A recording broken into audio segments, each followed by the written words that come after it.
Assalamualaikum warahmatullahi wabarakatuh. Halo teman-teman, perkenalkan nama saya Sipa Urahmah. Biar kalian bisa panggil saya Sipa atau Cipa.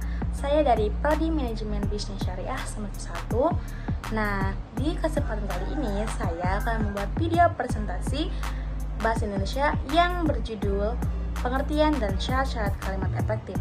Dosen pengampu Bahasa Indonesia yaitu Ibu Diah Pertiwi Setiawati, SPDMM. Nah, teman-teman, silahkan tonton video ini ya. Yang pertama, latar belakang. Bahasa adalah alat untuk berkomunikasi yang digunakan oleh anggota masyarakat dengan anggota masyarakat lain.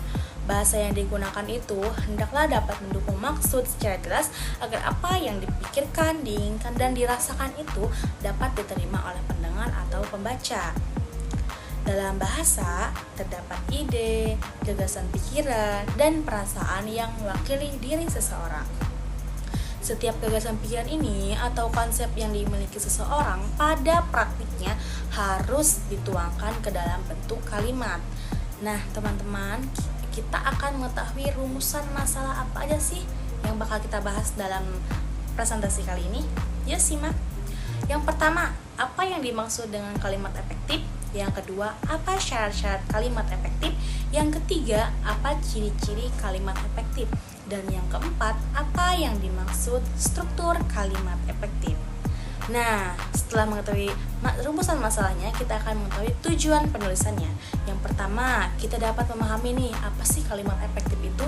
Yang kedua, kita dapat mengetahui syarat-syarat kalimat efektif.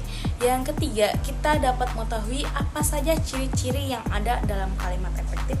Dan yang terakhir, kita dapat mengetahui nih, struktur kalimat efektif itu apa saja sih? Nah, kita akan ke materi pertama, yaitu pengertian kalimat efektif. Pengertian kalimat efektif merupakan kalimat yang disusun berdasarkan kaidah-kaidah yang berlaku, seperti unsur-unsur penting yang harus dimiliki setiap kalimat, subjek dan predikat, memperhatikan ejaan yang disempurnakan, serta cara memilih kata diksi yang tepat dalam kalimat. Kalimat yang memenuhi kaidah-kaidah tersebut jelas akan mudah dipahami oleh pembaca atau pendengar dan dengan tepat mampu menyampaikan gagasan dari seorang penulis sehingga menimbulkan gagasan yang sama tepatnya di benak pembaca.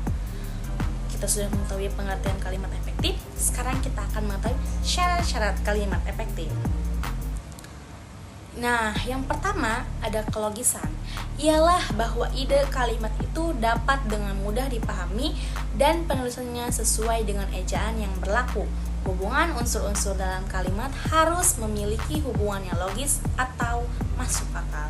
Yang kedua nih ada ketegasan, yaitu suatu perlakuan untuk mengemukakan ide pokok kalimat.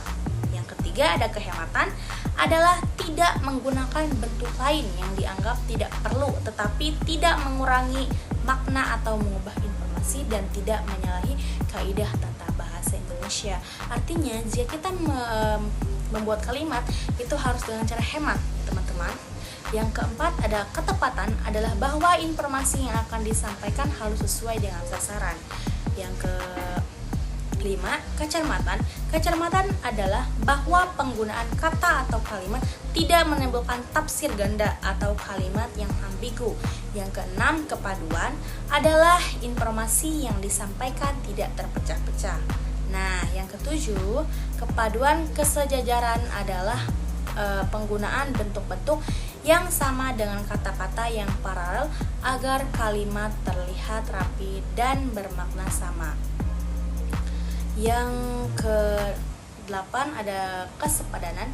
Kesepadanan adalah bahwa suatu kalimat efektif harus memenuhi unsur gramatikal, yaitu unsur subjek, S, predikat, P, objek, dan keterangan. Nah, setelah syarat-syarat kalimat efektif, kita akan membahas ciri-ciri kalimat efektifnya nih. Yang pertama, ciri-ciri kalimat efektif itu harus memiliki unsur penting atau pokok minimal subjek dan predikat. Yang kedua, taat terhadap tata aturan ejaan yang berlaku. Yang ketiga, menggunakan diksi yang tepat. Yang keempat, menggunakan kesepadanan antara struktur bahasa dan jalan pikiran yang logis dan sistematis. Yang kelima nih, menggunakan kesejajaran untuk bahasa yang dipakai. Yang keenam, Yang keenam, melakukan penekanan ide pokok mengacu pada penggunaan kata-kata yang hati-hati. Dan yang kedelapan, menggunakan variasi struktur kalimat. Struktur kalimat efektif haruslah benar. Kalimat itu harus memiliki kesatuan bentuk, sebab kesatuan bentuk itulah yang menjadikan adanya kesatuan arti kalimat yang strukturnya benar dan sekaligus kesatuan arti. Sebaliknya, kalimat yang strukturnya rusak atau kacau tidak menggambarkan kesatuan apa-apa dan merupakan suatu pernyataan yang salah. Misalnya, akan ditulis sebuah kalimat, "Saya menulis surat untuk ibu." Efek yang ditimbulkan sangat lain jika diucapkan dengan kalimat, "Menulis surat untuk ibu." Menulis untuk ibu, saya menulis surat. Walaupun kata yang digunakan dalam kalimat itu sama, namun terdapat kesalahan-kesalahan itu terjadi karena kata-kata tersebut sebagai fungsi kalimat tidak jelas fungsinya. Hubungan kata yang satu dengan yang lain tidak jelas, biasanya yang terjadi akibat penyimpangan terhadap kebiasaan struktural pemakaian bahasa pada umumnya. Contoh kalimat efektif, kalimat tidak efektif. Dalam rapat tersebut membahas mengenai strategi baru yang akan dilakukan oleh perusahaan. Kalimat ini tidak efektif karena subjek kalimat tidak jelas, terlalu panjang dan bertele-tele. Nah, kalimat efektifnya, rapat tersebut membahas strategi baru perusahaan. Kalimat ini lebih ringkas dan langsung pada intinya. Kesimpulan, kalimat efektif adalah kalimat yang dapat memberikan kemudahan dan kejelasan informasi kepada pembaca atau pendengar. Kalimat efektif secara sederhana diartikan sebagai kalimat yang benar dan jelas dengan mudah dipahami oleh orang lain secara tepat. Saran, penulis menyarankan kepada semua pembaca untuk mempelajari penulisan dan penggunaan kalimat efektif yang benar dan memperhatikan syarat dalam penulisan kalimat yang efektif.